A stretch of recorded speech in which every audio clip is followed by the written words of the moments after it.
Hi, it's Jessi. I'm not going to take too long on this intro because I want to get right to it, but here's part 2 of my slightly unhinged Warrior Cats plot summary for the Prophecies Begin. This will be books 4, 5, and 6. I think that's enough of an intro. If you haven't seen part 1, make sure you go check that out and see that first. And spoilers? Alright, enjoy. Alright, I looked over the footage for the first 3 books, and the quality on my phone is considerably better than the quality on the old camera that I borrowed from my mom. Plus the sound wasn't too bad on those videos, except when my phone vibrated, so I'm just going to record on my phone. And I've adjusted the angle because I didn't like the angle before. That does mean the interlude I had planned I'm going to cut out because that was filmed on the camera, and I don't really want to play with that. So as a note, I did take a which Warriors clan should you be in quiz, but unfortunately I got one that was a spoiler, so I guess it's fine that I'm cutting it out anyway. That said, in the comments below, if you have any ideas for what my cat name should be, my Warriors cat name should be, please leave them below because I've been thinking on it and I haven't quite come to a decision. If it impacts anything, I would definitely be a medicine cat because I really just don't think I have it in me to fight the way warriors have to. So keep that in mind maybe. But yeah, let me know below what you think my warrior's cat name should be. I also totally forgot to get set up before I started filming, so let me set up for book 4 and then we will go from there. Alright, we are starting book 4, Rising Storm, which is such a typical fantasy title. I love it. Alright, so our prologue opens in Shadow Clan, and we see that there is some sort of sickness in Shadow Clan. Lots of cats are ill. The medicine cat, Running Nose, who is really just unfortunate, this poor cat, is trying to handle everything, but it isn't going particularly well. He's just trying his best to stay on top of all of that. Running Nose, by the way, has been medicine cat there for a while. I just didn't think he was important to know. He then has omens, and he interprets it to say that Shadow Clan will be great, but it will come at a great cost as well. So we open the book after the prologue with Fireheart out with his apprentice/nephew Cloudpaw hunting. And when they go hunting, Cloudpaw gets a pigeon, but he's just kind of being a little dweeb. And Fireheart just tells him, yeah, fine, whatever, go off hunting on your own. Firepaw doesn't hide or bury the fresh kill, which is like a big no-no because that means like other predators will come for it. So Fireheart does that for him and returns to camp. Later on, a patrol comes back to camp and tells Fireheart that they smelled Loudpaw's scent over near Two Lake Place, and Fireheart's like, is he out there visiting his mom? Why didn't he tell me? I understand, like, the desire to do that, but why didn't he tell me? Later on, though, Cloudpaw returns much later than that, and all he has is a vole. He doesn't even have the pigeon that he caught earlier. So Fireheart, who's really upset and just over everything Cloudpaw's been doing, tells him that he's not allowed to eat until he goes find that pigeon and brings it back to the fresh kill pile. And Cloudpaw just kind of shrugs it off. He doesn't really seem to care. Back at the camp, though, Fireheart overhears some of the elders talking about what it means that he, as a deputy, was appointed later than the time that StarClan has designated for a deputy to be designated. We also get scenes of just Fireheart being uncomfortable around Bramblekit, aka aka Tiger Claw's son, because he looks a lot like him and reminds him of it, so he's just very uncomfortable around him. Shortly after that, Blue Star says it's time to promote 2 more of the kits into apprentices. Blue Star, normally the clan leader is in charge of picking the mentors for apprentices, but Blue Star tells Fireheart to do it, which is like a little concerning, so he's kind of put in charge of that. He picks very specifically, he picks Darkstripe as like a show that like they are loyal to the thing, and I think Dustpelt is the other one that he picks. I don't remember. Maybe, yeah, I think it's Dustpelt. If Darkstripe and one of the other warriors that don't matter, but like specifically he picks Darkstripe as like a here's your chance to show your loyalty to the clan kind of thing. We also, at this point, so this has been happening since the first book, but it doesn't really get important until this book, that Fireheart has been having dreams of Spotted Leaf, the dead medicine cat. And it's just something that starts to happen more and more frequently. Blue Star decides that she needs to go to Moonstone and consult with Star Clan, figure out what's going on. And the only person she'll trust to go with her is Fireheart. She's very strict, but like everybody else in the clan, they're all just traitors and waiting to betray her, and Fireheart's the only person she can trust. Throughout this book, Blue Star's mental health slowly deteriorates. It's definitely signs of PTSD. I am not the person to talk about whether it's a good representation of that or not, but it is something like Blue Star really, really not doing well after the whole Tiger Claw betrayal thing. When they're going to Moonstone, which is now at like a place called High Rocks. They haven't called it Mothermouth since the first book. I think probably Hunter realized that was a terrible name and they just renamed it High Rocks and pretended like nobody even noticed. Anyway, they're crossing Wind Clan territory to get to Moonstone. Now, it's supposed to be that everybody, that medicine cats and leaders going to pilgrimage to Moonstone are allowed to do so freely. They can cross enemy territory if they need to. However, on their way across Wind Clan, they get confronted by a Wind Clan patrol. And Wind Clan's response is that they aren't allowed to use, or they aren't allowed to go because they were harboring Broken Tail. And so Fireheart kind of informs them, they're like, yeah, but Broken Tail's dead, come on, we really should have a right to go. Wind Clan's like, nope, still can't go.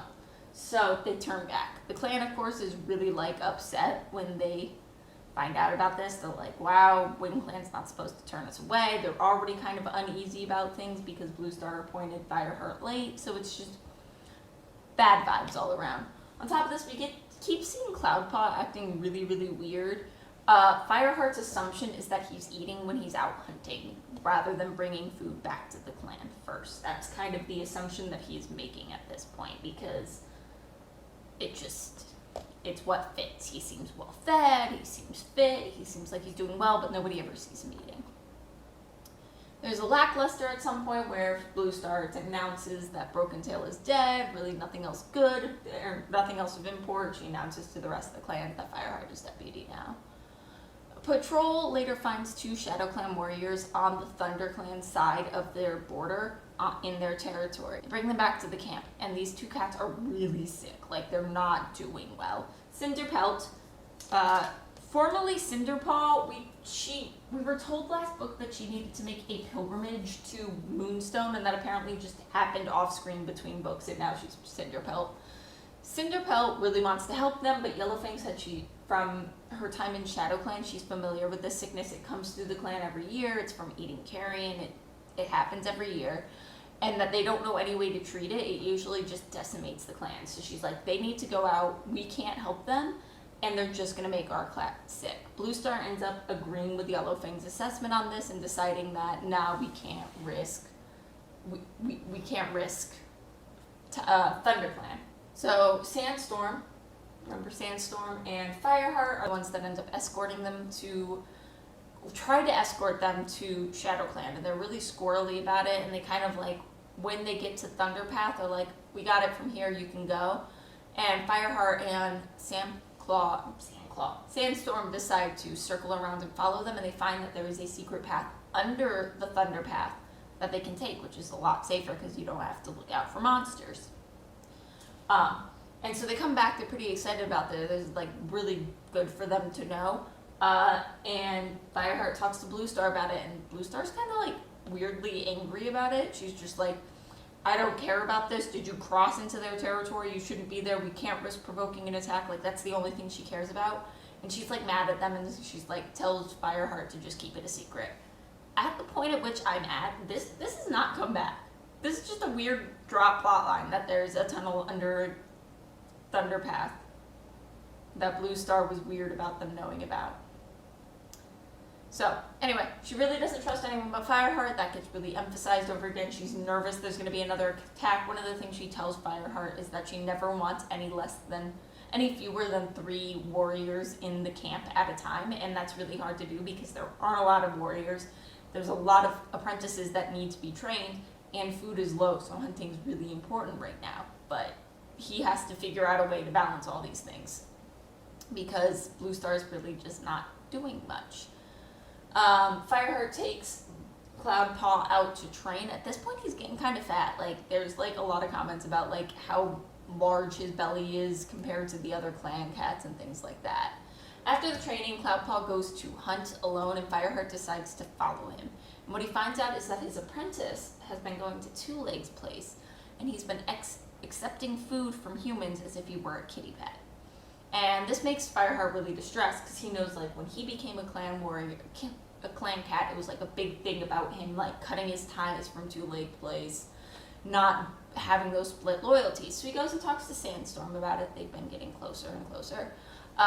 And she says, like, you need to talk to Cloudpaw about this. Like, you can't just be mad at him. You need to talk to him about it. So he does. He tries to have a conversation with Cloudpaw about, like, you need to choose either clan or clan life or to be a kitty pet. You can't be doing both. And Cloudpaw, again, just kind of shrugs it off. He's like, I'm going to do what I want to do. He clearly just, like, doesn't understand the importance of this dichotomy. Like, he doesn't understand that he can't be doing both. Fireheart starts taking patrols frequently along the River Clan border because he's really hoping that he gets to see Graystripe, and it doesn't really. He notices that it's been a while since it last rained, so the river's starting to dry up. Things are getting kind of drought-like. He finds the two sick Shadow Clan warriors, and they're still in ThunderClan territory. They're near Snake Rocks and hiding in caves. Turns out Cinderpelt had decided to keep them there and take care of them, which actually turns out okay because she has found a treatment for whatever their sickness is. Something with the herbs, she knows she finds a treatment for their sickness, which is great, like really good. But Fireheart's initially really upset about this. He's like, you were told not to do this. You can't go behind Blue Star's back like this. But then he ends up deciding to hunt for them because they're way too weak to leave. And they decide basically, like, when they're healthy enough to go, you're going to teach them how to do this so they can help Shadow Clan, but then they need to go once they're healthy enough, once they're well fed, because at this point they can't even hunt for themselves. Back in the camp, Fireheart finds out that Cloudpaw left on his own again. And so he and Sandstorm follow him, track him back to Two Leg Place. While Cloudpaw is there, one of the monsters, a car, probably a truck, drives up and grabs him and takes him away. Fireheart, when he gets back to camp, decides he's not going to tell Blue Star about this. He was going to, but she's really upset. He's like, I don't want to distress her further. She's going to see this as another betrayal of Cloudpaw choosing kitty pet life over plant life. So I'm going to go ahead and move him over here. He's a kitty pet now. However, like, it eventually gets out. It turns out the apprentices knew he was accepting food from Two Legs, so it wasn't, like, totally a secret that that was happening. So word gets out anyway. Blue Star ends up getting really upset at Fireheart because she's like, you need to tell me what's going on in my clan, even though she's really just sitting around in her den and not doing anything this whole time. Fireheart has a dream of Spotted Leaf where she tells him that an enemy that seems to sleep, or to beware an enemy that seems to sleep. His assumption is that means that the two sick Shadow Clan warriors are something to be worried about. So he tells Cinderpelt, get rid of them immediately. I don't care if they're strong enough or not. Get them out of here. Cinderpelt points out to Fireheart at this point that Sandstorm is into him. Like, this has been a thing that's been slowly building over the last, like, 2 books, book and a half, 2 books. And Cinderpelt's like, Fireheart, you're being an idiot. She's super into this. I'm not going to go into this romance because I think it's weird. Fireheart's, like, super conflicted because of his feelings for Spotted Leaf, who he knew for, like, 2 months before she died. It's giving fridged wife vibes. So he's, like, very conflicted over that, but also he does like Sandstorm, but also their relationship is, like, predecessed them. Like, she used to be his bully, then he saved her life. Also, like, as has already happened, but also continues to happen, there's, like, a lot of things about him that she hates and doesn't ever accept. It's not a good romance, but, like, it's there. The drought is making things tough. The elders take it upon themselves to start bringing water to the queens who can't leave the den to go get water, and, like, all the water in your clan has dried up, so they go to the river and, like, soak moss and bring it back for the queens. It's very sweet. They also bring it back for Blue Star, who, as I mentioned, hasn't been leaving her den. Two Legs have been spotted on clan territory a couple times. They chased some of the elders and, like, tried to catch them. It's been weird. Fireheart at one point double checks that the Shadow Clan warriors have left. He bumps into our friend, your friend of mine, Graystripe. Graystripe does mention that he had smelled the Shadow Clan warriors, but assumes Fireheart, because he's got like a soft heart and he's kind of a pushover, knew about it and was probably the one taking care of them, so he just didn't say anything. And then he chose to take all the patrols along the ThunderClan border in that area so that the other River Clan warriors wouldn't find out about it, and the other River Clan warriors just kind of let it happen because they're like, silly ThunderClan cat just misses ThunderClan. It's also kind of this bittersweet moment because Fireheart really wants to unload everything that's going on in ThunderClan on Graystripe, but it turns out he kind of can't because of clan loyalty. He's not allowed to tell Graystripe all the things going on. So it's kind of this moment of realization for him that, like, they're friends, but they can't really talk openly the way they used to. When Fireheart gets back to camp, there is a patrol of warriors that come in, and they said that they were attacked. Fireheart goes to check on it because one of the cats didn't return, and that cat is dead on the border, and one of the 2 sick Shadow Clan cats is nearby. So Fireheart assumes that one of the sick Shadow Clan cats attacked the ThunderClan patrol. So he chases off the one that's still there. That one darts across the Thunder Path, gets hit by a car, and dies. And when Fireheart turns away, he sees Tiger Claw lurking kind of on the edge of the forest. So he immediately launches himself, fights Tiger Claw. Some of the other rogues that had been from Broken Tail's gang show up. Then some River Clan cats show up and help the fight, including Graystripe. They run off, Tiger Claw and the rogues, but Tiger Claw, before he leaves, makes ominous threats towards Fireheart, because of course he does. Fireheart takes the body back to the clan and passes on word that Tiger Claw is back. And that's that. Fireheart continues taking on more and more of a leadership role because Blue Star isn't doing anything. On a hunting patrol with Sandstorm and one of the apprentices, they run into Ravenpaw. Ravenpaw tells him that he saw a kitty pet that was looked really upset and sad, but also smelled like ThunderClan. Fireheart's must be Cloudpaw. He's actually really miserable and doesn't want to be there, and immediately is we need to go. So Fireheart and Ravenpaw travel to the Two Lake area where Ravenpaw saw this cat. There's a lot of wacky Tom and Jerry-esque shenanigans, and they end up rescuing Cloudpaw, who wasn't happy to be there, didn't want to be there. So Cloudpaw comes back to the clan. Fireheart at this time asks Ravenpaw if he'd be interested in coming back to the clan. He's like, Tiger Claw is gone, so there's no reason why you couldn't. But Ravenpaw's like, nah, my life is good out here, which it is. He's having the time of his life. He doesn't have to deal with all the other BS that the clan has going on. Cloudpaw gets accepted back into the clan a little bit reluctantly, but not really. It's not really too much drama over it. That night, Fireheart wakes up smelling smoke. He alerts the clan, and they all evacuate. There's fire, so they all evacuate. While they're running out, 2 of the elders and Bramblekit, I feel like I'm blocking him. 2 of the elders and Bramblekit end up getting separated from the rest. So Fireheart wants to go back and rescue them. Literally everyone in the brother offers to go, but Yellowfang is the one that ends up going with him. So Yellowfang and Fireheart go back to rescue them. Yellowfang's with one of the elders, Fireheart has the other elder, and Bramblekit when they get split off. So Fireheart, one of the elders, Bramblekit on one side, Yellowfang and the other elder on the other side. And they have nothing to do but to move on. So Fireheart takes the cats with him to meet up with the rest of the clan. They're just kind of stunned and waiting not far away. And Fireheart's like, what are you doing? We need to get across the river. That's the only way we're going to be safe. They make it across the river. River Clan's a little bit hostile. They're still kind of upset about just things. But they welcome them kind of somewhat reluctantly. The old cat that Fireheart went back to rescue unfortunately ends up dying from the smoke inhalation. Blue Star is just stunned. She's not doing anything. She's not helping. She's just sitting there and stunned. And the rest of ThunderClan is just trying to hide from River Clan that their leader is a mess at the moment.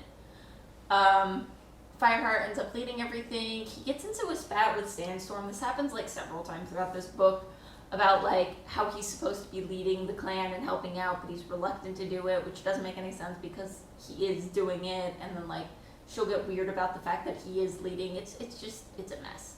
And then the drought finally breaks with a massive rainstorm. In the morning, after it's been raining for a while, Fireheart and Graystripe go back to visit ThunderClan to see how the camp is doing, if the fire has been put out, and to look for Yellowtail and the other elder. Graystripe asks permission from Crooked Star to go do this, and initially Crooked Star's a little weird, but then when Fireheart like hints the fact that there might be dead cats there, he's like, yeah, okay, I can see why you would want the support. They do find that the elder is already dead, so Graystripe goes to bury him. Fireheart finds Yellowtail, and she's not doing well. She confesses to killing Broken Tail, which we already knew, but like she outright admits and confesses to having killed Broken Tail. She also says she's really proud of Fireheart, and also says to thank Blue Star for giving her a place in the clan, and then she dies. When they return to RiverClan, Blue Star kind of like snaps out of it and is like, we need to go home immediately. And they're like, the clan's kind of a mess. And she's like, nope, we need to go right now. Graystripe offers to go with them and help rebuild, but Blue Star kind of just angrily rebuffs him. She's like, you made your choice, now live with it. Fireheart recognizes that this is her kind of projecting because she chose clan over Kits, and she doesn't want to let Graystripe make that same choice. She wants him to stay with his kids. When they get back to camp, Fireheart once again is doing all the decision making, organizing everything. Blue Star at this moment denounces StarClan entirely. She's like, they have abandoned us to our fate. Sandstorm and Fireheart make up, and it's time for the next gathering. Blue Star refuses to go. She's like, why should I go there? This is a StarClan thing. I'm not interested. So Fireheart ends up going. He's the one that picks the warriors that need to go. He said only warriors will go because they need strength back at the camp, but also they don't want to appear weak. At the gathering, ShadowClan shows up late, but when they get there, Running Nose and a couple other warriors show up early, and they announce that both their leader and their deputy died to the sickness that was going through the camp. And then the new leader enters, and it is Tiger Claw. And that's where the book ends, on this very epic cliffhanger. Alright, we are gonna jump right into book 5, A Dangerous Path, so that we can finish before I have to make dinner. So, the prologue for this one is from the point of view of a pack of dogs. They're just really rabid and violent, and they're hunting. That's really it. When we pick up immediately where the last book left off, which of course is Tiger Claw walking into the gathering as the leader of ShadowClan, now named Tiger Star. Everyone is really shocked and confused by this. Like, literally everyone is like, what?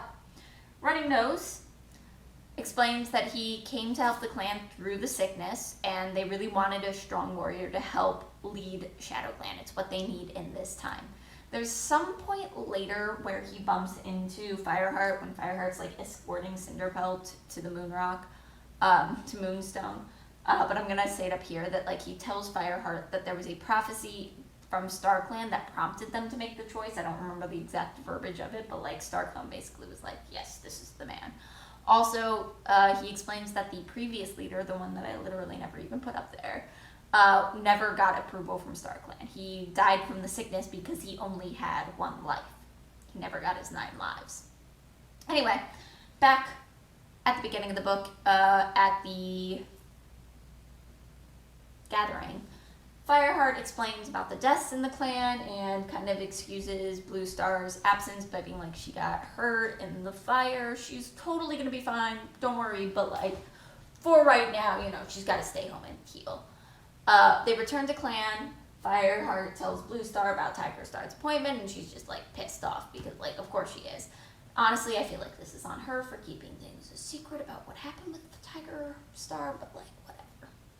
Some time passes with Blue Star just keeping the clan on like high alert for an attack. She's like, there is something gonna happen. There's the sense of dog in clan territory. Prey is becoming scarce, and they're finding like prey like scattered and like shredded and not like fully eaten. Fireheart and Sandstorm have a meeting with Graystripe at one point. He mentions that the deputy of River Clan Leopard Fur really doesn't like him. Like, really doesn't like him. And he says that she's really the one more or less running the clan. Like, at this point, Crooked Star is getting on in years. He's old. It's mostly Leopard Fur running the clan. Sandstorm also really doesn't like Graystripe. Like, she makes a bunch of comments about him being a traitor and, like, leaving. Like, this is what I mean about, like, their relationship doesn't make sense. Anyway.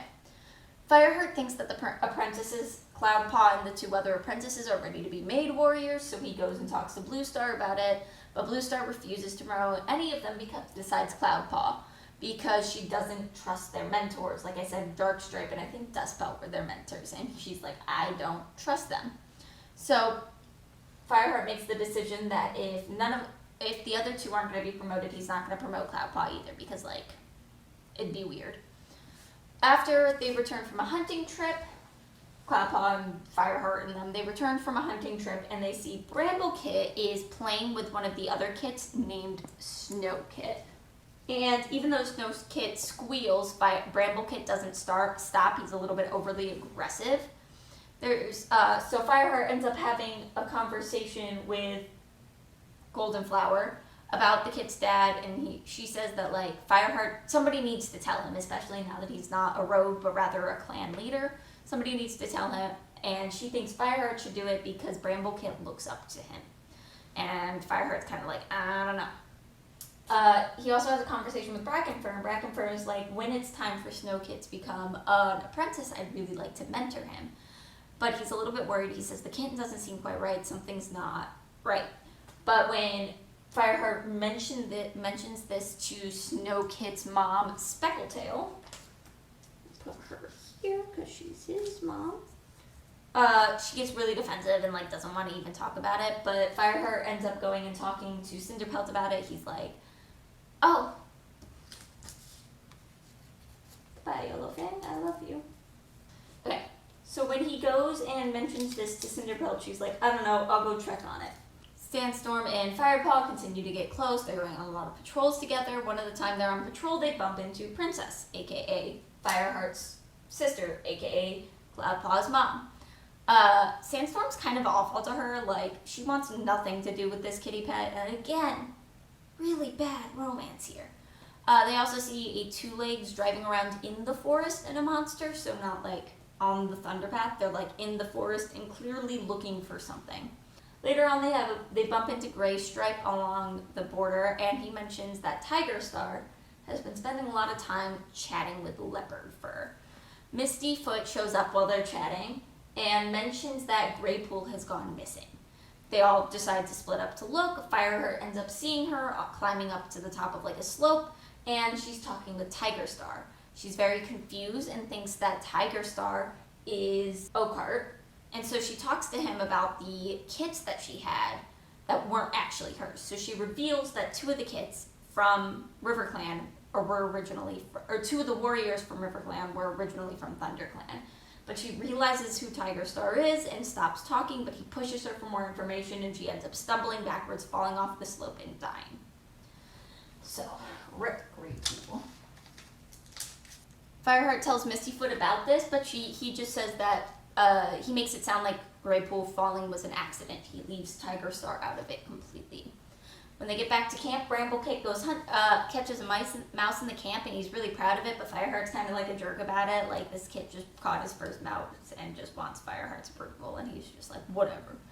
Cinderpelt determines that that Snowkit is deaf, and she does this, like, she has Speckletail call him, and she, like, calls him by, like, patting the ground. She's like, come here, Snowkit, come here. Yes, Snowkit. And then she has Fireheart call him, and he doesn't do the motion. He just says Snowkit, and Snowkit doesn't respond. Blue Star announces that this means that Snowkit will never become a warrior, because if he cannot hear, he cannot be in battle, because you need to be able to hear orders from somebody higher up. Speckletail takes this really, really badly. She ends up later, like, trying to train Snowkit on her own. Patrols continue to find evidence of dogs. They find scent, droppings, dead prey scattered around. Fireheart goes to talk to Blue Star about it, but she ignores all the signs of the dog, and she is convinced that Wing Clan has been stealing their prey. There is a scene where a hawk swoops above the clan. All of the cats go hide, But poor little Snowkit here can't hear the hawk screeching, can't hear the crying. So the hawk swoops down, grabs Snowkit. Speckletail tries to stop it, doesn't really work. Hawk carries Snowkit away. Brackenfur tries to follow, but like, you're not going to catch up to a hawk. Blue Star takes this very poorly. She announces that this is a clear sign that StarClan has declared war on ThunderClan. It's not just that they've abandoned them, they're actively antagonizing them. So Cinderpelt manages to calm the clan down because she explains, like, logically the camp is more exposed now because of the fires, so that's why a hawk would be more prone to attack them now. Cloudpaw doesn't really get why the clan is all upset about this, because he always figured nobody believed in StarClan anyway. He's like, it's just like a little fairy tale for kids, right? And this is upsetting to the clan as well. And then it's time for the next gathering. Fireheart's really worried about Blue Star because she didn't go to the last one. She like asked Cinderpelt if there's like herbs or something she could give to calm the leader down. Blue Star, though, does decide to go to the gathering on her own.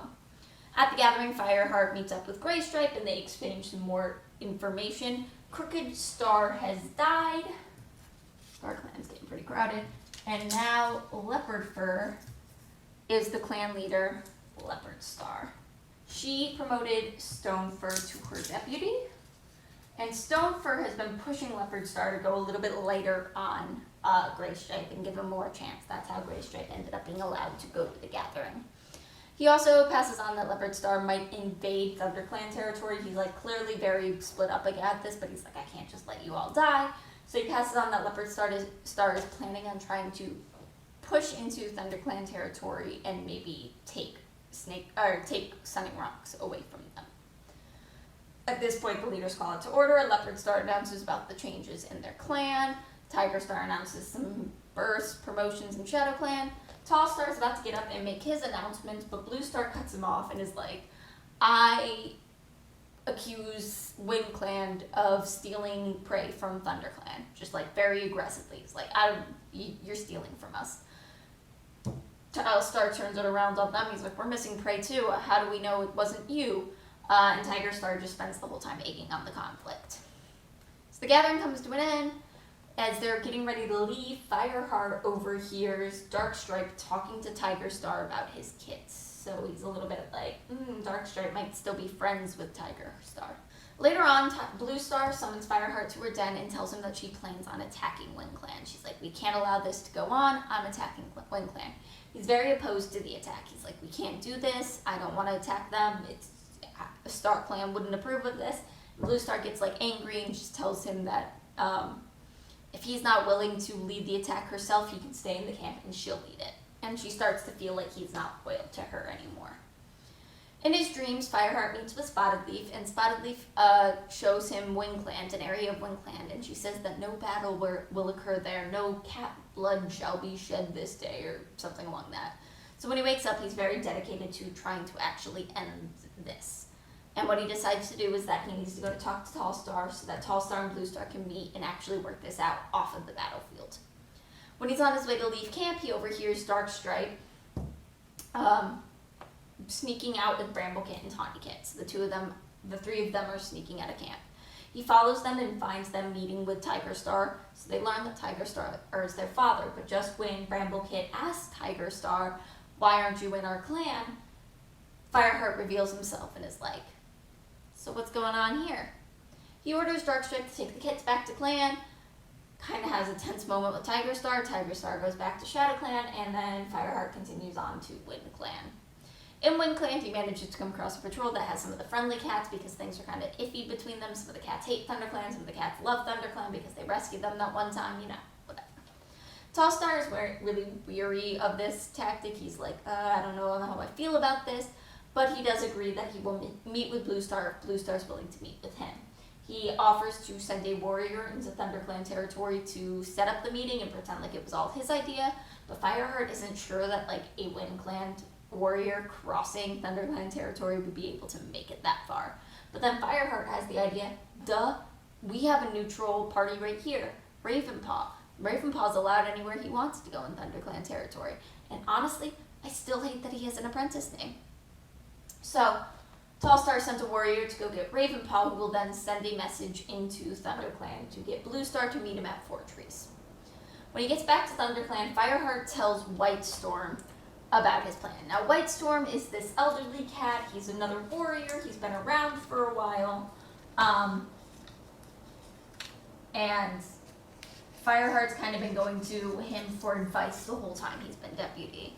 And he goes to him and he's like, hey, this is what I was planning on doing.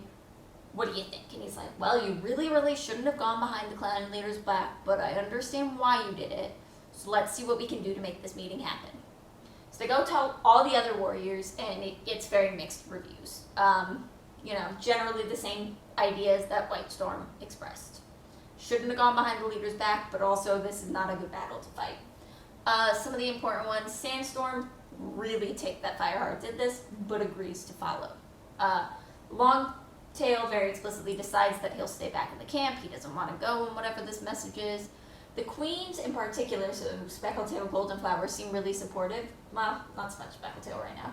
Goldenflower is supportive of this, but mostly because she's thinking about her cats. Also the cat that helped raise Cloudpaw. They're thinking of their cats that are now, their kits that are now apprentices, and they'd have to go and fight, and they'd probably die.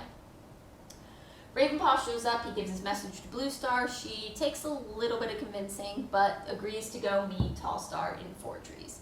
At the meeting, it again takes a little bit, but she is convinced that dogs are the ones responsible for the missing prey, so the battle is avoided. When she gets back to camp, she calls Fireheart into her den, and she's like, so you betrayed me. Cool. And she's really ticked at him, but also like weirdly calm about it, and is like, I see that all of ThunderClan are traitors now. And she's like very ominous and like, what do you think as my deputy? What an appropriate punishment for somebody that betrays the leader should be. And he's like, I don't know. And she's like, I'll tell you. And basically is like, I want you to continue being my deputy, and after I die you become clan leader, because a fitting punishment for a traitor is to rule over a bunch of other traitors. Won't Star Clan think that's funny? Ha ha ha. She's going through a lot. Shortly after this, Bluestar goes missing. She's just gone.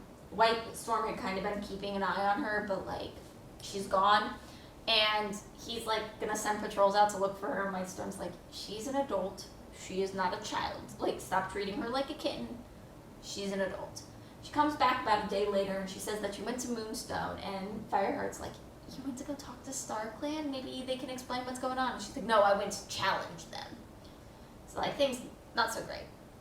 She says while she was there, she received a message that a pack in the forest is going to be their destruction.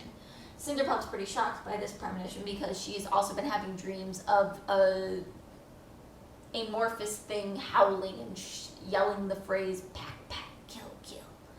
So, things are pretty rough. Patrols start increasing, prey is pretty scarce, this continues to be a problem. Longtail pushes for his apprentice, Swiftpaw, who at this point hasn't been put up. His apprentice, Swiftpaw, so this is Longtail's apprentice. He pushes for her to be made a warrior. This is one of the ones that Fireheart had tried to be warriors at the beginning. He's really pushing for it. He's like, there's no reason for her to still be an apprentice. Bluestar leads a patrol herself along the RiverClan border, and they run into a force of RiverClan warriors that are trying to take Sunning Rocks, led by Leopardstar herself.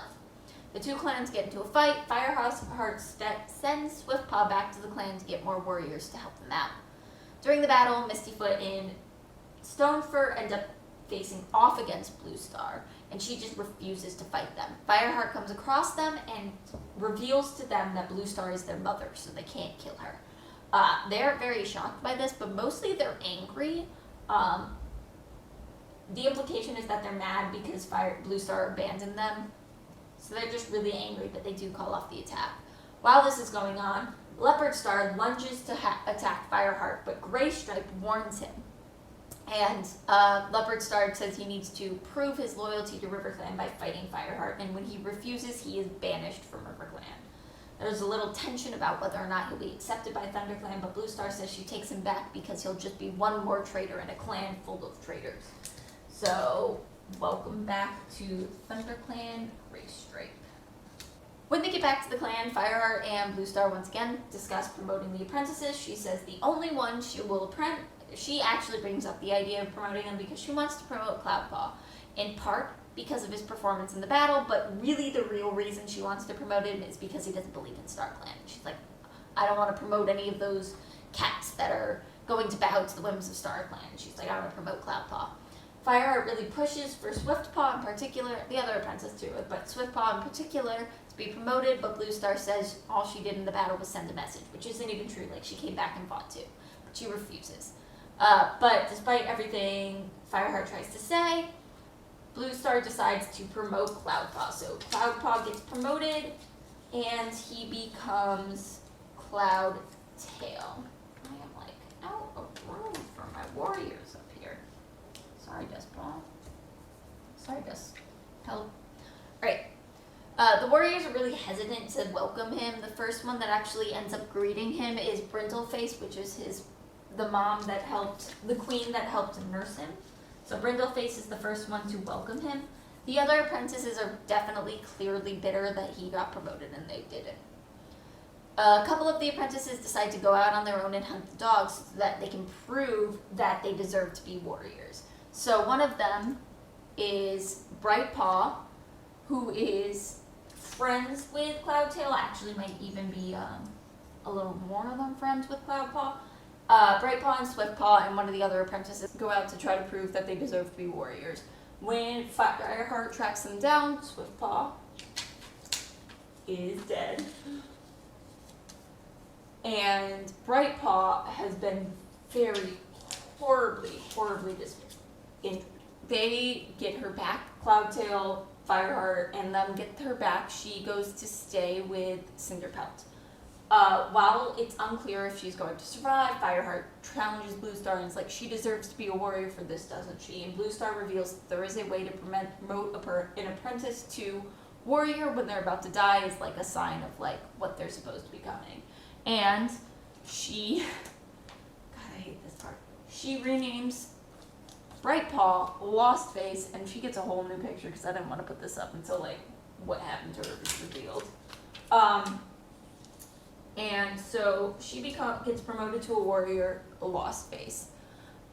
She is muttering to herself, pat, pat, kill, kill, the whole time she's recovering. Anytime somebody tries to talk to her, it's like rough. Blue Star says this is just another sign of StarClan's disfavor. It's a whole thing. Bramblekit and Tawnykit get promoted to apprentices. Fireheart is once again the one making the decision. So he decides to make Bramblekit his apprentice now that Cloudtail has been promoted. So we have Bramblepaw. And then in deciding, he decides to have Tawnykit be trained by Brackenfur. And the reasoning he gives is that because he didn't get to get Snowkit.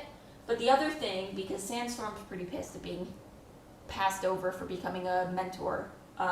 So the other reasoning he's thinking is that Tiger Star might show up to try to take his kids and their mentors might get hurt. So he doesn't want to make her one, which he of course doesn't tell her that, but Sandstorm's pretty ticked about this.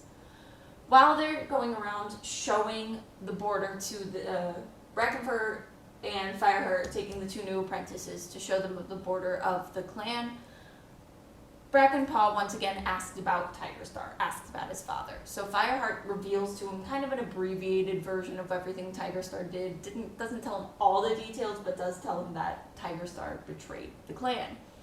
This is kind of upsetting to them. He reassures them like the clan's not going to judge you for who your father was. They're gonna judge you based on what you do. And Bramblepaw kind of calls him out on this. He's like, I've seen the way you look at me. You certainly are judging me for who my dad is. Which is not untrue.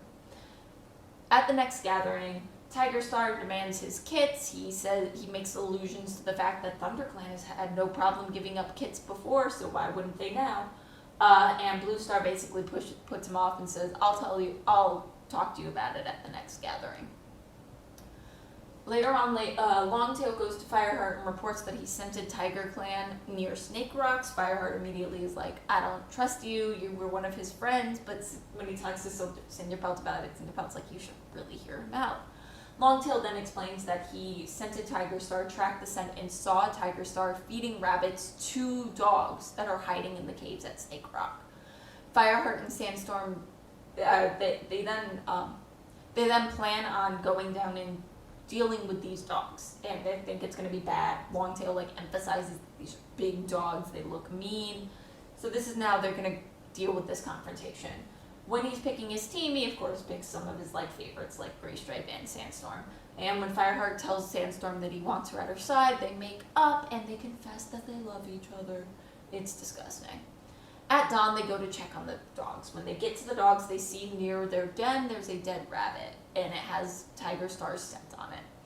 Then they find a whole path of dead rabbits leading back to the camp, and it's like, oh, he was leading the dogs to us. He's planning on leading the dogs to us. So they decide to move the rabbits, but like the scent of the rabbit is still a direct path to ThunderClan. So they leave the rabbits in a pile that will hopefully distract them for a little bit. So they're like, we have to figure out something else. Well, we'll evacuate all the cats to Sunning Rocks so the dogs will come in here.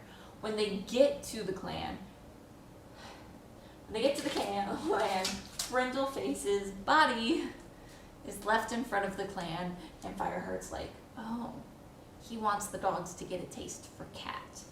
So, one more cat add up here to Star Clan. So they have to figure out something else because, like, yeah, the dogs are gonna get here, but they're not leaving the forest. You need to get rid of them. So they bury Brindleface, do the whole goodbye. Fireheart comes up with the plan. Most of the clan will still go to Sunning Rocks. However, he will leave a group in the camp that will lead the dogs, the pack, over the cliffs into the gorge where they will drown. So he picks some of the cats that are the fastest. Brindleface's kits, who are not here, but Brindleface's kits say that they want to be part of it because their mother has just been murdered, so he agrees to them. Sandstorm, Longtail, a couple other warriors, Greystripe and Fireheart are the ones that are going to lead the dogs away. As they're getting ready to leave, the cats to evacuate, Fireheart finds Darkstripe sneaking out of the camp with Tawny Paw and Bramblepaw. He accuses him of being in on Tiger Star's plan the whole time. Darkstripe said that he didn't really know what the plan was. He just was told by Tiger Star to bring the kits at this time.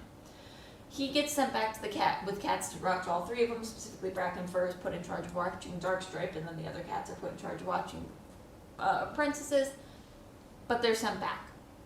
The running cats get into position. So first off, it's going to start with the two apprentices. They'll run up a tree, then Sandstorm.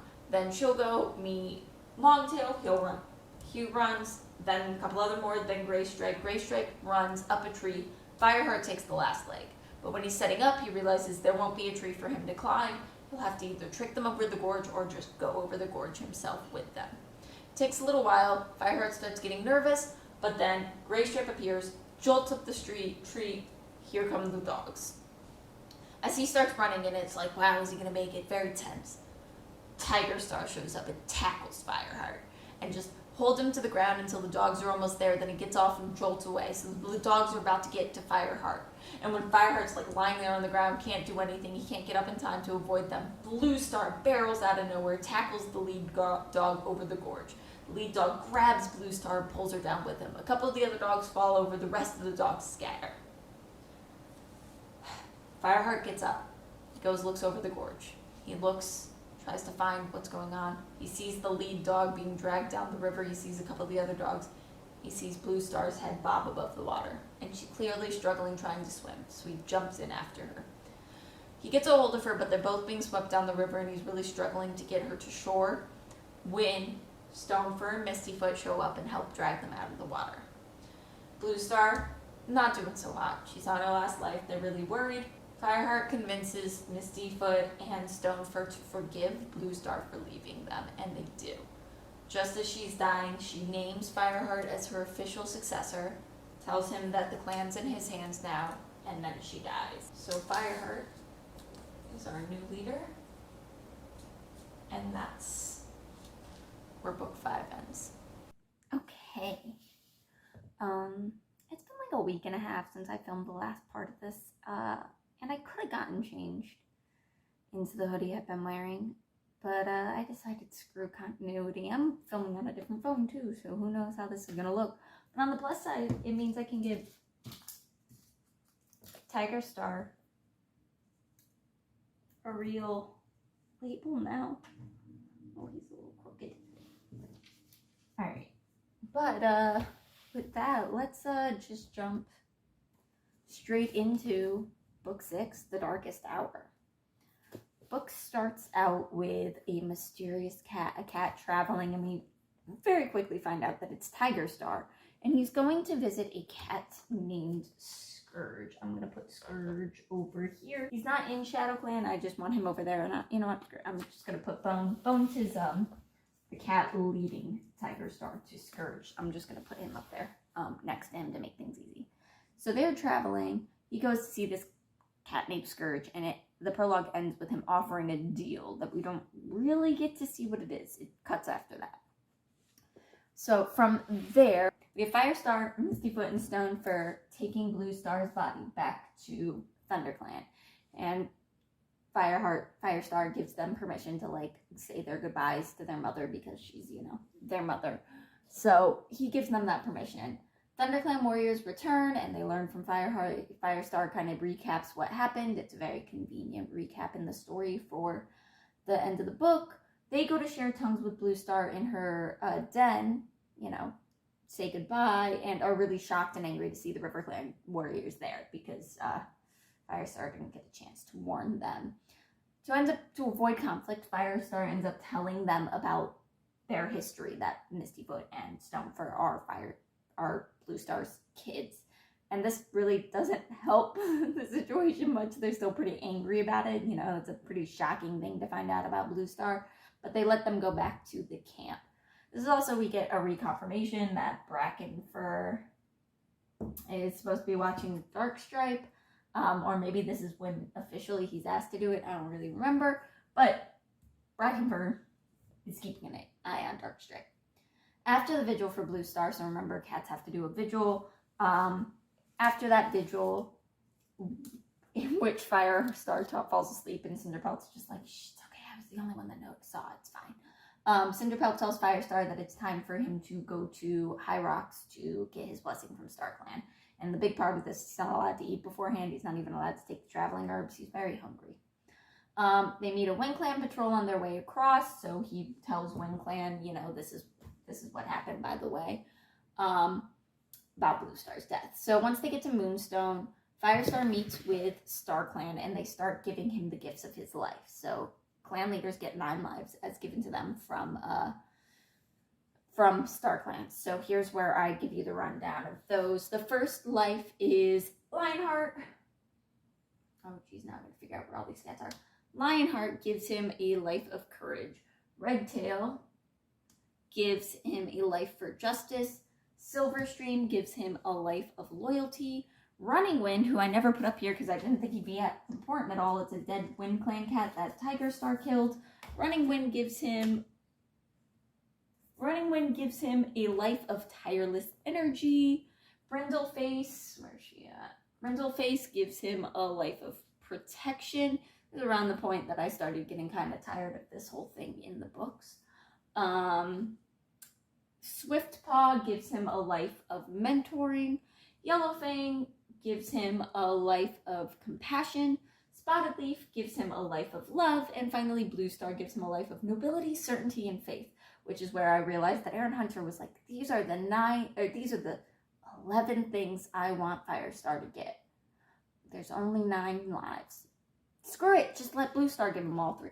Anyway, it's also a really nice reminder that this middle grade series has killed 9 significant characters. Honestly, more. But 9 significant enough to have a meaningful moment with our main character. Anyway, so the ceremony then, as it's kind of continuing, gets interrupted by a vision of this pile of bones, cat bones and dog bones and prey bones, oozing blood. And Blue Star gives him a prophecy: 4 will become 2. Lion and tiger will meet in battle, and blood will rule the forest. On their way home, Firestar and Cinderpelt decide to rest with Barley and Ravenpaw in their barn. Pass on news of Blue Star's death. Ravenpaw's a little sad by it. He's like, oh, can I come by sometime and pay my respects? And he's like, yeah, sure, you're welcome anytime. Once they're home, Firestar appoints White Storm as his deputy. Remember, White Storm is the wise old cat that was very helpful to him when he had no idea what was going on. White Storm is actually really sweet about it. He's like, I never expected this honor. He's just a sweetie. Then later, Firestar goes to see Princess, his sister, the kitty pet, and Bramble Paw end up tracking him. And it actually leads to them having a really sweet heart-to-heart about, like, loyalty and things, because Firestar basically straight up admits, he's like, sometimes I feel out of place in ThunderClan, and it's nice to have somebody I can talk to, but my loyalty is to ThunderClan, and that won't change. And Bramble Paw's like, yeah, I get that, because, like, sure, I'd like to know my dad more, but my loyalty is to ThunderClan. It's actually really sweet. On their way back, they meet up with Gray Stripe. Where's he? Gray Stripe on a patrol. And then they see Dark Stripe with one of the kits. Her name's Sorrel Kit. I don't have a picture for her. Anyway, they see Dark Stripe kind of talking to a kit not far from the camp. And then Gray Stripe very suddenly, like, attacks Dark Stripe. And what they find out is that the kit has been eating death berries. Gray Stripe said that he saw Dark Stripe. This is very annoying, by the way. Gray Stripe said he saw Dark Stripe feeding her the berries. Dark Stripe claims he was trying to stop her from eating the berries, and they're just like, we'll determine this when the kit wakes up. But Fireheart starts like, I believe Gray Stripe. You've been shady AF for a while, and this is my best friend. But they're gonna wait till the kit wakes up to find out for sure. Brackenfur is kind of upset. She's like, I let you down. And Firestar's like, dude, it's fine. It was kind of too big of a job. But now he knows you're spying on him, so you don't have to be secretive about it anymore. It's like, when the kid wakes up, she does confirm, in fact, that Darkstripe was feeding her deathberries. Shocker. She says that she saw Darkstripe meeting with the deputy of ShadowClan, Blackfoot.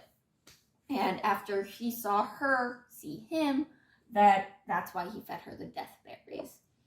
Firestar decides this means he's going to banish Darkstripe, which he had kind of been trying to avoid because he doesn't want Darkstripe and Tigerstar to be working together. He's like, I don't really want to give him another loyal cat to work for him. For now, I'm going to put him in the rogues, but, like, obviously he's eventually going to make his way to ShadowClan or Tigerstar, right? Anyway, but he's also kind of relieved that Darkstripe has, like, shown his true colors and, like, justifies him being like, I hated this guy. Firestar goes and consults with the elders at one point, and he's like, hey, is there a way we can change a warrior's name after it's been assigned? And they're like, yes, as a matter of fact, there is. And so he holds a ceremony and changes Lost Face's name to Brightheart because, like, thank you. Like, what was Blue Star thinking? She was losing it at the end. At some point, they sent some rogues on ThunderClan territory. They're like, these are cats we don't recognize. That's a little shady.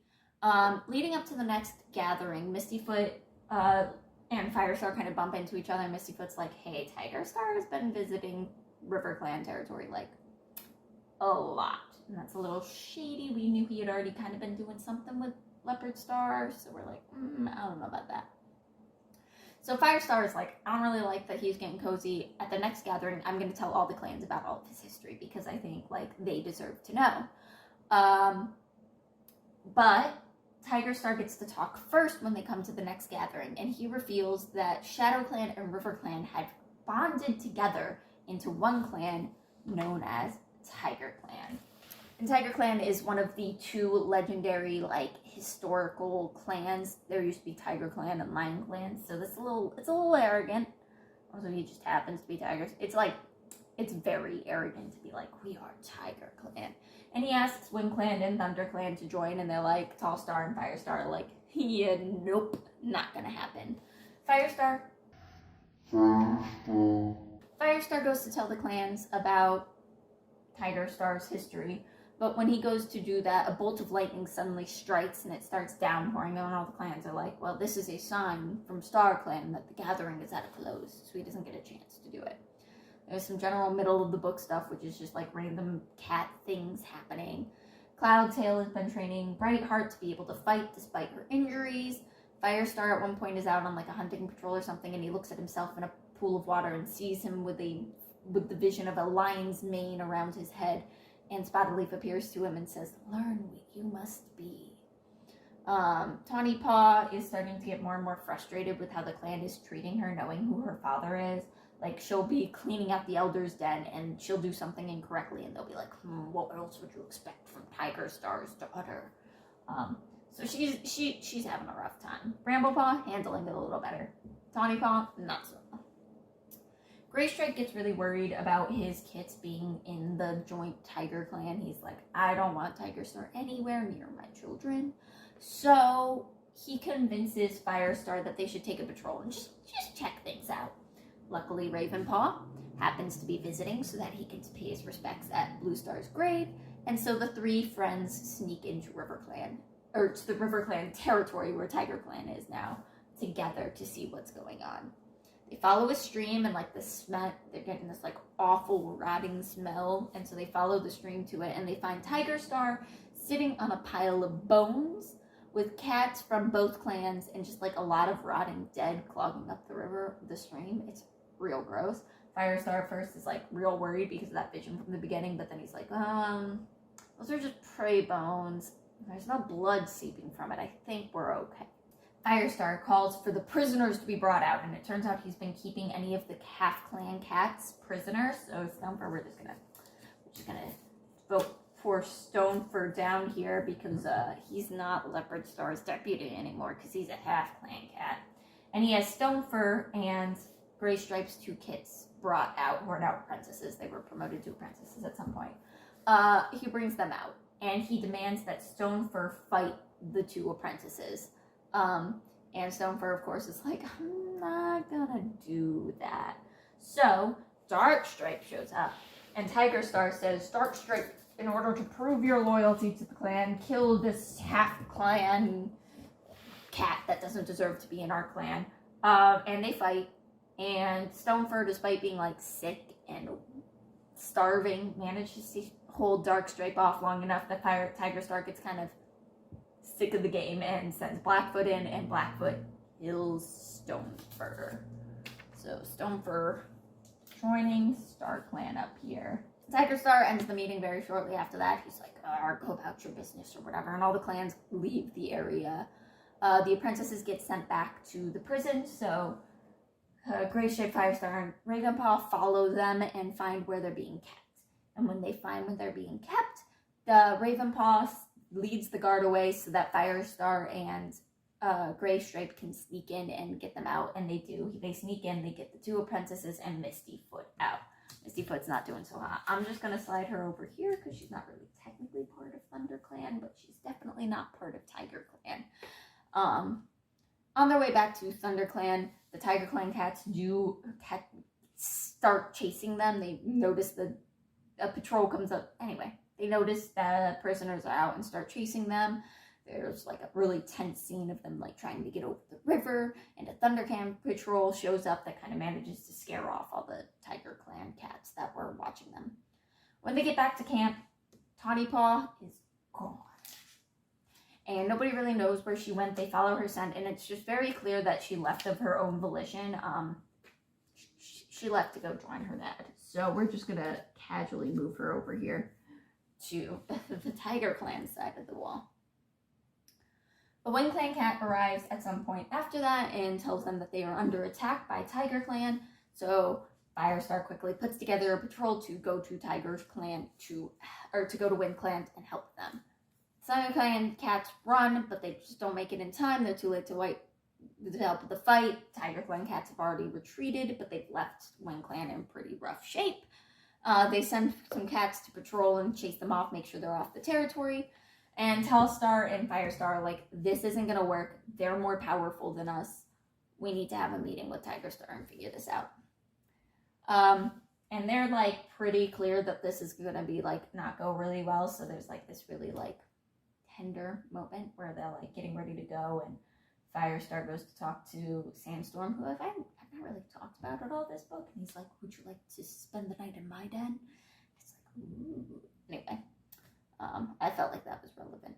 Anyway, the clan leaders all show up to meet, and all of them have like brought like most of their warriors with them. It's clearly like this is going to be tense, and they all meet at Four Trees.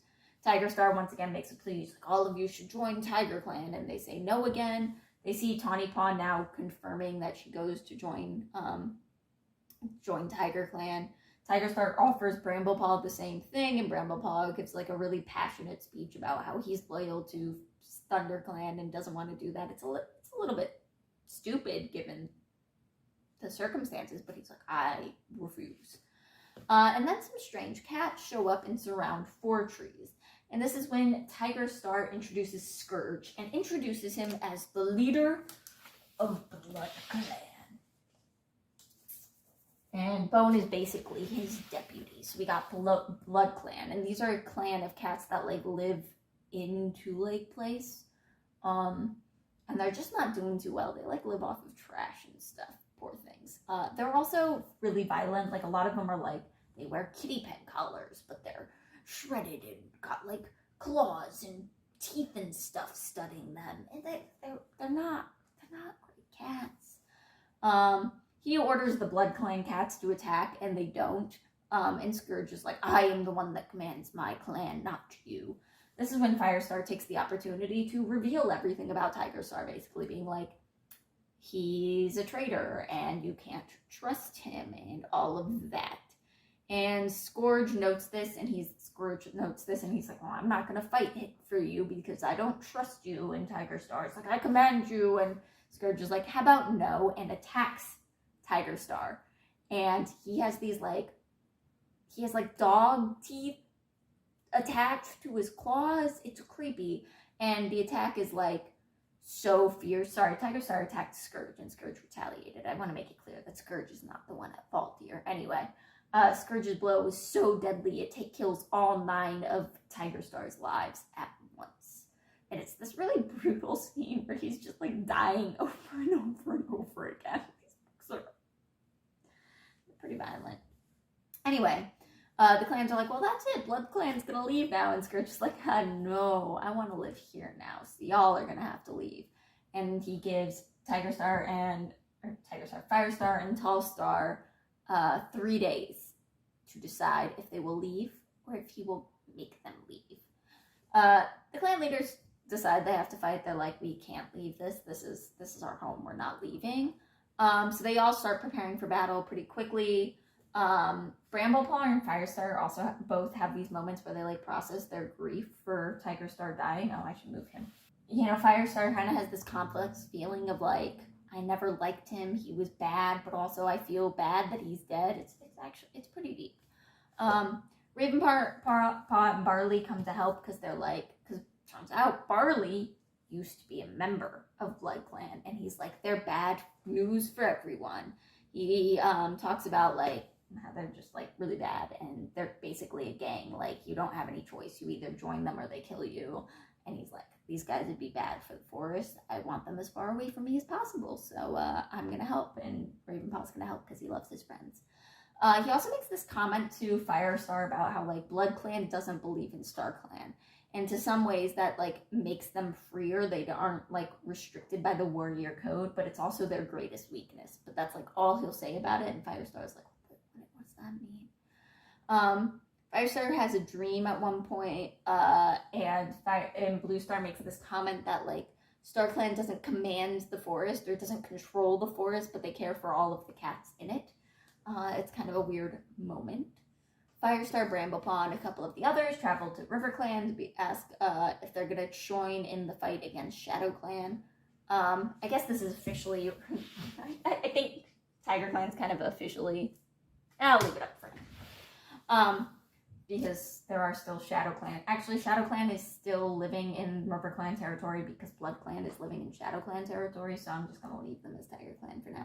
Anyway, he goes to ask Leopard Star if she'll join the fight. Leopard Star's like kind of reluctant, but she agrees if and only if Firestar leads, which is like a weird contingent for somebody that never really liked Firestar that much in the first place. Darkstripe, who is still living in the area, gets really pissy, and he's like, I'm not going to let a kitty pet tell me what to do. And so he leaves, and now he's back to being a rogue. Firestar has this moment where he talks to Tawny Paw, and she's like, I just didn't want to be judged for who my father was. I wanted to be judged by what I could do. And he's like, no, I totally get that. And he says that Shadow Clan one day is going to be made new after this. They won't be the same clan they always were, and she's going to make them proud. It's really sweet.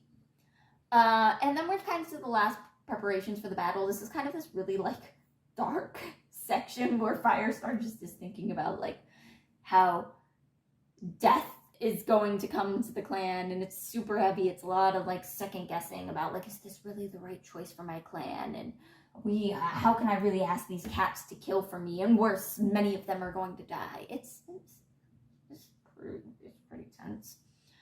I know that I don't have this written down, but there is a moment where like Cloudtail and Firestar go to visit Princess and are like, hey, have you heard of these guys? And they're like, and she's like, yeah, I've heard of them. They're pretty rough. And he's like, oh, don't worry about it. And she's like, oh, are you gonna get my son killed? It's a good moment. Anyway, Brightheart has been trained enough that like Firestar feels comfortable letting her join them in battle, because she's been training with Cloudtail. Whitestorm has this like heart-to-heart with Firestar about like how you're doing the right thing, and we can't. He has like a last minute like, are you sure you want to do this? We could leave. And he's like, all right, well I support that, and it's a very clear like goodbye kind of speech. So they get to Forest Trees, and Firestar again tries to plead with Scourge one more time about like, hey, any chance we could avoid the bloodshed? And Scourge is like, nope. If you ain't leaving, we're making you leave. So battle. At one point, Firestar's like fighting with the things, and Darkstripe shows up, and he's like, has he changed his mind? Because he like saves Firestar from one of the Blood Clan members, but then he turns on Firestar and like is like, I am the one that will kill you. But then Graystripe shows up and kills Darkstripe. This is the comic relief character, and he has killed like 4 cats. Wild. I guess I'll put you up here near Tiger Star. Okay.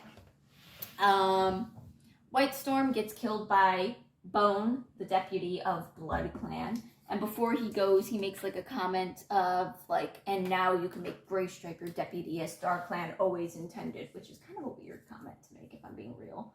But Firestar has this moment in like the middle of the battle where he makes Graystripe his deputy. He does like I do this before the spirit of Whitestorm and all of Star Clan, and it's like kind of sad. I got emotional at that. Yeah, it's a lot. All of the apprentices like Bramblepaw and Graystripe's kits and Tiger Star's kits, so Bramblepaw and Tawnypaw and Graystripe's kits and some of the others all work together to kill Bone collectively. It's like kind of great. I'm just gonna take Bone down because I don't think he goes to Star Clan. So goodbye, Bone. We hardly knew ya.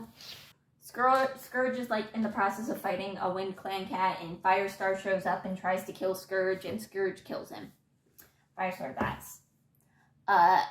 And he lost a life, and he kind of like goes, he has like this out-of-body experience where he's like standing with Star Clan watching the battle happen. He's like, send me back, I gotta go back. And he watches like a shadow of himself join Star Clan. And it's like the first life he lost is joining Star Clan. He's like, please send me back to the battle, I want to see this.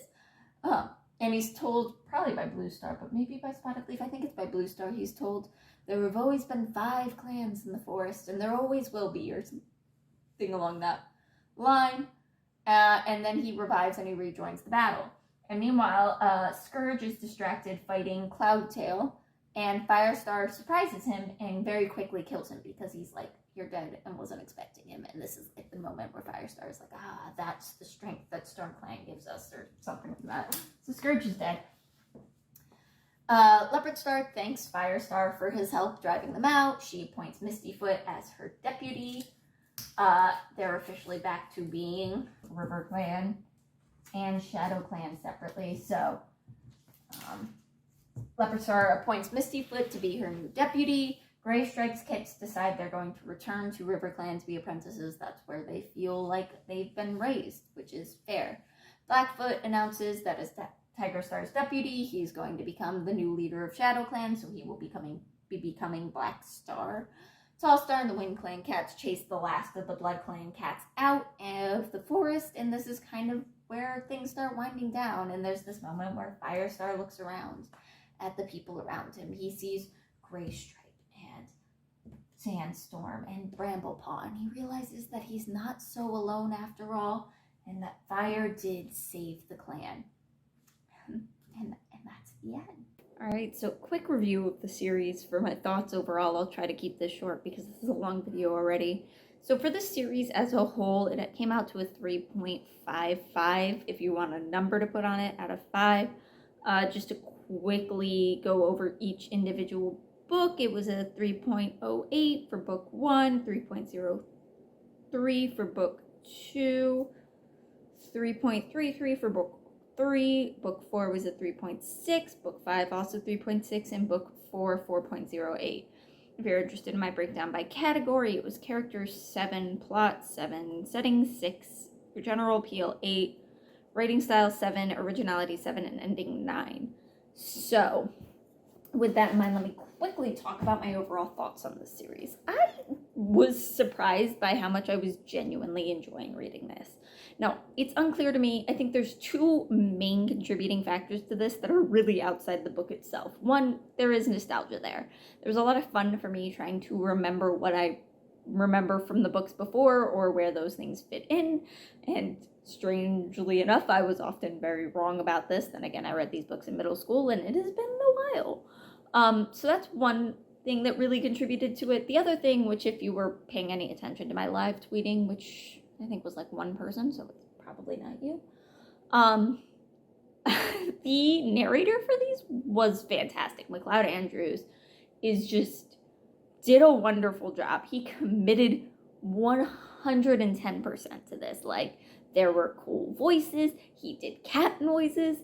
It was really, really good. And I think that, like, took it to the next level, to the point where, honestly, if I tried to divorce the writing style from his performance of it, it would probably be a lot lower than the 7 I gave it. Like, he just does such a good job with it. So I really enjoyed it, to the point where, like, I'm reading the second series now, and I made sure I got the audiobooks narrated by McLeod Andrews, because I was like, nah, nobody else can do it. And there's, like, a different narrator, and I was like, no, I don't want it. So, those were 2 things that I think made me enjoy the entire experience way more. But I also don't think they're bad. I'm not saying I would recommend an adult pick this series up for the first time. Like, I don't think it quite stands up that well. But I do think a middle schooler could enjoy them. That said, these are incredibly violent books. Incredibly violent. I recently tweeted out, like, kind of half as a joke. Check out my Twitter below if you're interested. Something along the lines of, like, if Warriors Cats was about people, it would be grimdark, because, like, it's violent and it's dark. I'm, like, looking over at my Star Clan section, and there's 19, 20 cats in the Star Clan section, and that's just the cats that died that I thought were important enough to be on my board. Like, there's a body count.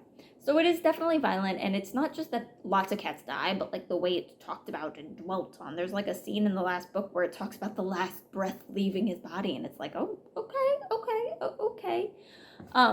So just, like, maybe would be the one thing I'd be aware of for, like, kids going into reading this book, but I think it's still fine. I know there is something about, like, weird age gap romances in these, but honestly, they're cats, so it's hard to take that a little seriously. If I do something for the second book, I'll probably talk about that a little more. Characters are pretty bland. They're one note, and half the characters are really indistinguishable from one another. So, I mean, there's that. But I had a lot of fun with this. I got invested. I cried several times. Like, they're pretty good, and I know there's, like, been a big push for, like, an adaptation of these. I don't think I'd want to see it done, because I just don't think it could ever be done well in a way that's going to capture just the weirdness of this. I guess you could, like, it really needs, like, a 1980s mostly just trying to sell toys style cartoon to really capture the weirdness of this. All right, that said, if you are interested in seeing me cover the second series, The New Prophecies, which I am currently reading, let me know below how you would like that. Would you like a video like this where I go into details about the plot? Would you like something a little shorter, a little simpler? If you've made it to the end of this video, please put a cat emoji in the chat. I've never tried asking people to do that. So if you've made it this far in the video, put a cat emoji in the chat. Like this video to let me know you like this. You know, subscribe if you haven't. And that's gonna be it from me. I love you. Bye.